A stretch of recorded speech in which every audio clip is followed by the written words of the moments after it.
श्री राम अवतार। मानव जाति के इतिहास को 4 युगों में बांटा गया है। नंबर 1 सतयुग, नंबर 2 त्रेता युग, नंबर 3 द्वापर युग, नंबर 4 कलयुग। आजकल कलयुग है।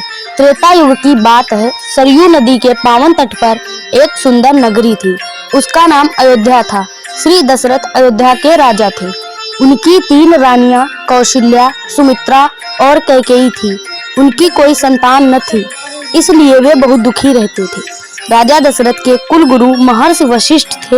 एक दिन उन्होंने अपने कुल गुरु से कहा, गुरुवर, संतान प्राप्ति का कोई उपाय बताइए।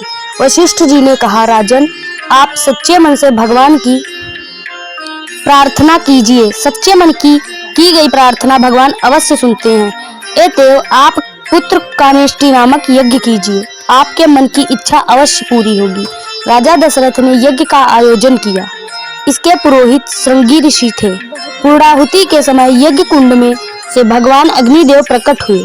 उन्होंने प्रसाद के रूप में राजा दशरथ को चरु खीर प्रदान की। 3 रानियों ने आदर पूर्वक प्रसाद लिया। इस प्रकार से फल से तीनों रानियों ने आदर पूर्वक प्रसाद लिया। इस प्रसाद के फल से महारानी कौशल्या की कोख से भगवान ने पुत्र के रूप में जन्म लिया। यह चैत्र मास के शुक्ल पक्ष की 9वीं तिथि थी। दूसरे दिन 10वीं तिथि को रानी सुमित्रा के 2 पुत्र हुए।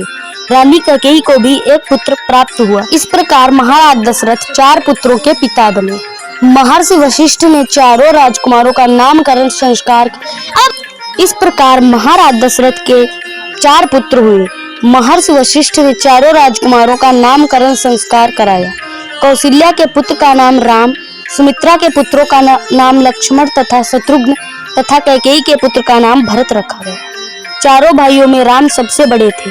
वे अपनों से बड़े लोगों का आदर करते थे और छोटों का प्यार करते थे। राम के साथ लक्ष्मण तथा भरत के साथ शत्रुघ्न की जोड़ी प्रसिद्ध हुई। चारों भाई सूर्य के उदय होने से पूर्व ही जाग जाते थे। सबसे पहले वे अपने माता पिता और गुरु वशिष्ठ के चरण छूते थे। फिर शरीर को बलिष्ठ बनाने के लिए सूर्य नमस्कार, व्यायाम आदि करते थे।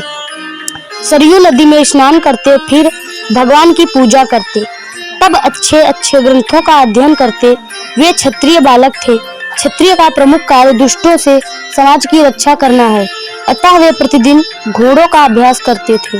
कभी कभी वे हिंसक पशुओं का आखेट भी करते थे। राम में अनेक गुण थे, जैसे दीन दुखियों पर दया करना, अपने से बड़ों का आदर करना, सदैव सत्य बोलना आदि। उनका स्वभाव बहुत ही मृदुल था, इसलिए वे अयोध्या के निवासी उनको बहुत प्यार करते थे।